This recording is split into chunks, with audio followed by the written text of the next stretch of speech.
Hey, today we're going to replace a light switch for a 1996 Jeep Grand Cherokee Limited. The light switch has been failing. What will happen is if you ever have a Jeep Grand Cherokee or Limited or any Jeep really, and your dash lights start flickering at night and like on and off like a strobe light driving you crazy, it's your light switch. So we're going to replace that today. Okay, so the first thing we need to do is pull off the two trim pieces, the one with the fake wood grain.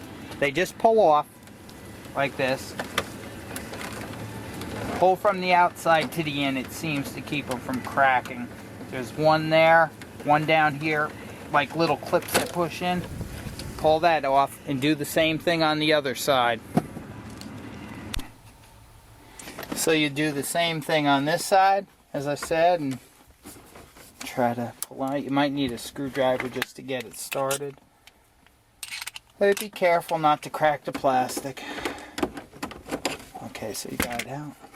Kind of work your fingers and you'll feel it pull out. Pull that out. And that's so you can get to your screws to get this top piece off. You're going to have to remove this piece and this piece down here in order to get to this switch. Which, as you can see, has just three screws holding it. There's one here, there's one here, there's one down here underneath. You can't really see it right now, but that's where it is. Okay, so we're going to remove this upper dash cover. There's a screw here. There's four on the top. There's one down here. And there's also one here. So we take them out. I have already removed that just to save a little time with this video. 1, 2, 3, 4, 5. I was wrong. There's 5 on the top. They're all off. What I found was best to not crack this piece. Take a flathead screwdriver, put it over the top, and kind of pry that top edge down. Work your fingers along, and you're going to kind of pull it out this way. See that? There you go. So you remove that. And if ever you're going to replace your instrument cluster, now'd be a really good time to do it because there's nothing in the way of doing it right now. Okay. Well, we have to buy a new light switch. I bought a new one, as I said. Let's open her up. You probably should do this before you take the old switch out, which I didn't do. But this will save you in case they sent you the wrong part or gave you the wrong part at the store or the dealer. This way you'll be set. Make sure it's identical before you go and do this. I guess you really can't compare them without taking it out though, so not so much lost. Let's see what we got here. Let's hope this is correct. Okay. Brand spanking new light switch. Okay, so the fronts are the same. Turn this to the off position. Let's compare the backs. Yes, same thing in the back, so we're good to go. So here's the old one, and now we'll install the new light switch and see if we can't make this Jeep behave itself.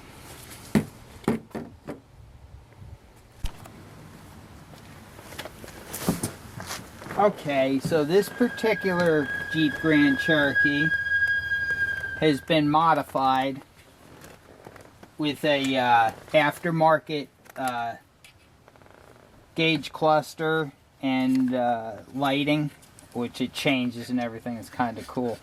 So with this one, if you just have a stock one, this one unit's just going to push into here and click in. But with mine, not so much. I had to use a zip tie.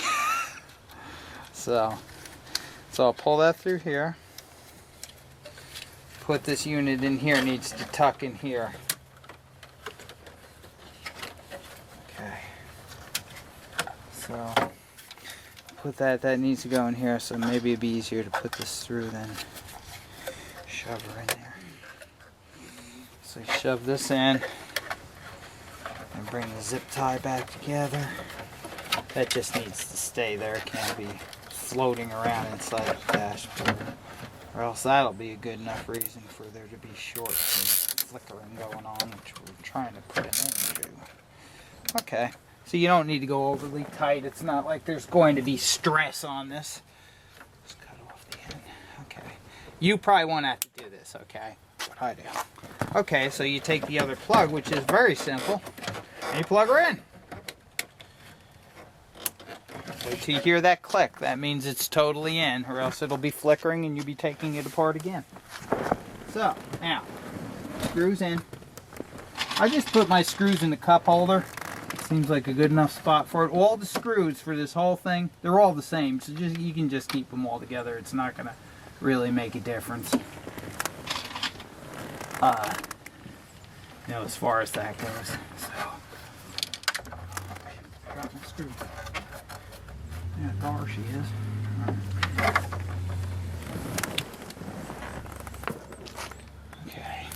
So, like I said, you don't really have to remove that. You can just move it enough to get this done. I hit the windshield wipers. So we're prepared for foul weather now.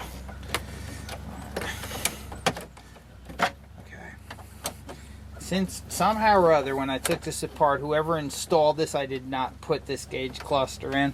Lost some of the screws. I'm just going to put 2 on this. If you have them all, use them all. Okay, now we reattach this bottom cover. Right here, this hole right here, there's a little pin that pushes through that. So make sure you get that up first. Push it in. So this will all end up lined up now. Again, you'll need your stubby screwdriver to get the little screw on the side here. If you're short a screw or 2, you want to put this one in. Don't avoid putting this one. This one needs to be in. Okay?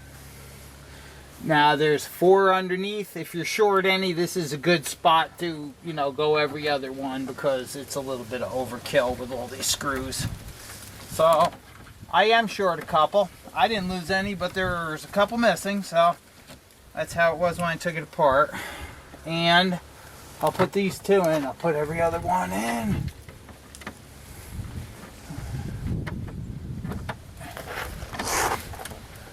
Okay, and these screws don't go straight up. They kind of go like at a 45 toward the front of the vehicle. Now, I will definitely put these 2 in that are on either side of the steering column. Give it some good support. They really need to be in. Like I said, you have your steering column tilted up to kind of get it out of your way, so to speak. Okay. Another one in on this side. It's still kind of in the way, but you can get it done. Sometimes it's easy in the seat, sometimes it's easy out here. So, just go with whatever works.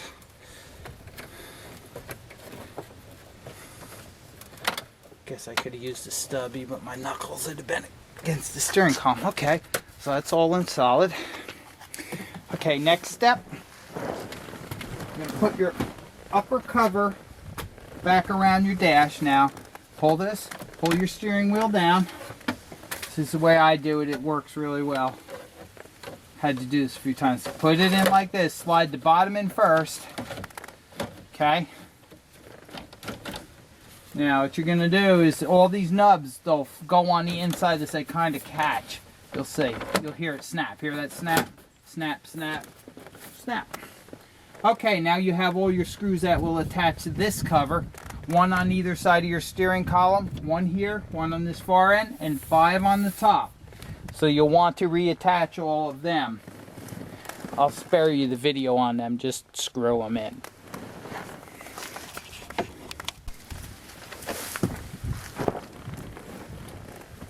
And okay, as I run into my last couple of screws, now this goes at a 45-degree angle like that toward the front too, so if you try to do it straight up and down, you'll be struggling with it for a while. It kind of was nice, you know, just tilt your steering column down, make it a little easy on yourself. Okay, get the last two. All right, that's in there. Now, just a note, this plastic does not go all the way back against the clear glass. You would think it would, but it doesn't. So don't drive yourself crazy thinking you did something wrong. You didn't. That's just the way it is. Drove me crazy first time I did it. That is actually the way it is.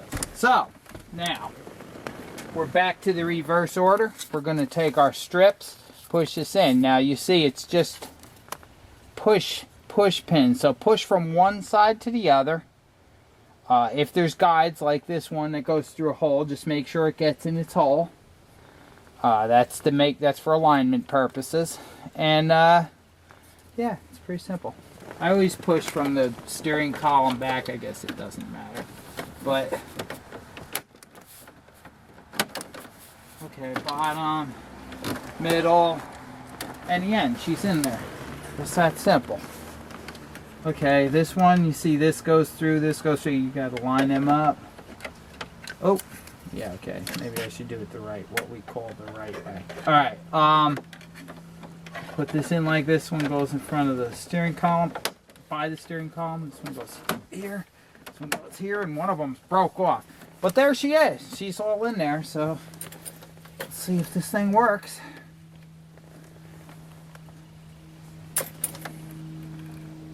You can't see it, but let me start her up.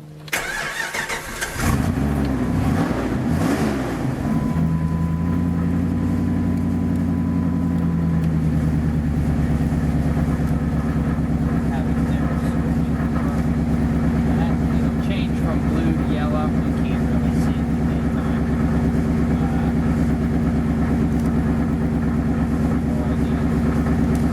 Anyway, that's how it's done. Brand spanking new dimmer switch in here. So, or light switch. Just go out, make sure my headlights are on. That would be good. Everything's on. She's good to go. I'll take another picture later on when it's darker. So, okay. Yep, she's up and running. So it was about that simple. Took about a half an hour to do. Maybe 40 minutes, I don't know, if you just take your time. But if you do it like that, it's really not that big of a project. You can do it yourself, save yourself a little money, and well, there you go. Okay, and now we have our gauge cluster installed, and let's see if those gauges work. With the new light switch. Oh yeah, working good, looking good.